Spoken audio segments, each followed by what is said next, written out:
আসসালামু আলাইকুম। আজ আমি আপনাদের সঙ্গে এক বোনের জীবনের সত্য ঘটনা শেয়ার করছি। তিনি বলেন, আমি একজন তালাকপ্রাপ্ত নারী। আমার মা বাবাও অনেক আগে ইন্তেকাল করেছেন।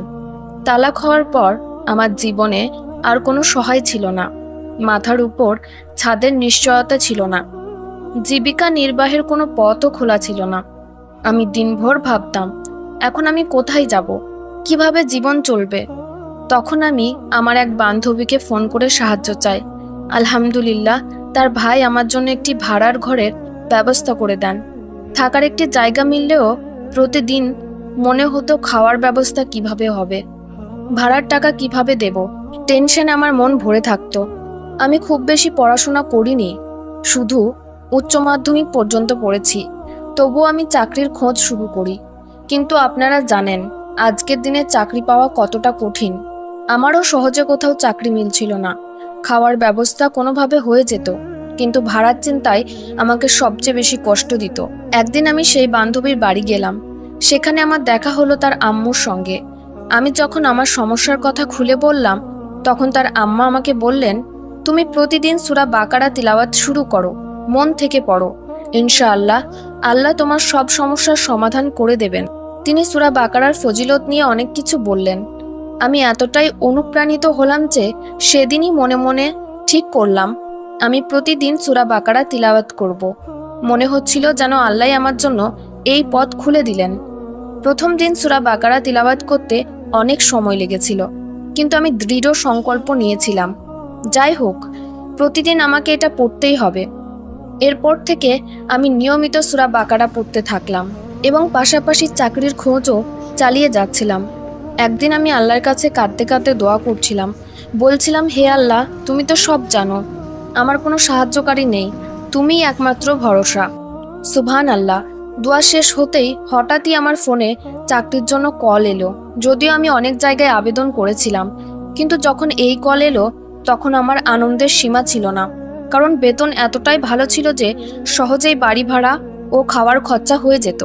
আমি ভাবছিলাম আমি তো বেশি পড়াশোনা করিনি, শুধু 12 পাস, এত ভালো চাকরি কিভাবে পেলাম।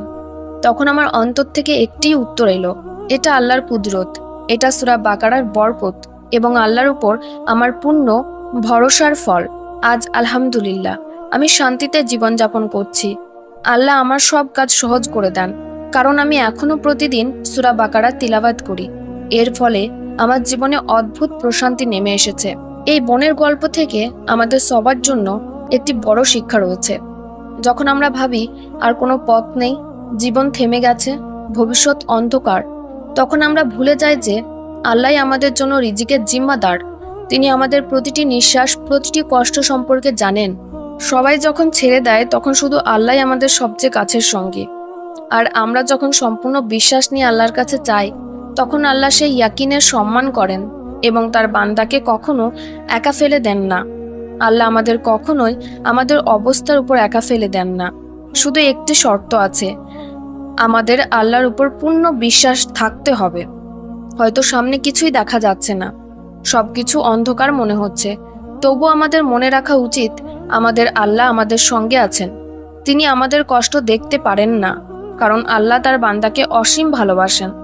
যদি এই বোনের মিরাক্কেল স্টোরি আপনাদের ভালো লেগে থাকে, আর যদি এই গল্প শুনে আপনার সামান্য হলেও অনুপ্রাণিত হন, তাহলে অবশ্যই এই গল্পটি অন্যদের সঙ্গে শেয়ার করবেন। হয়তো আপনার শেয়ার করার কারণে কোনো হতাশাগ্রস্ত মানুষ নতুন আশার আলো খুঁজে পাবে, কারো জীবন বদলে যাবে। আর হয়তো আপনার এই কাজটি আল্লাহর এতটাই পছন্দ হবে যে আল্লাহ আপনার জীবনকেও সাজিয়ে দেবেন ইনশাআল্লাহ। দোয়া কবুলের দ্বিতীয় গল্প।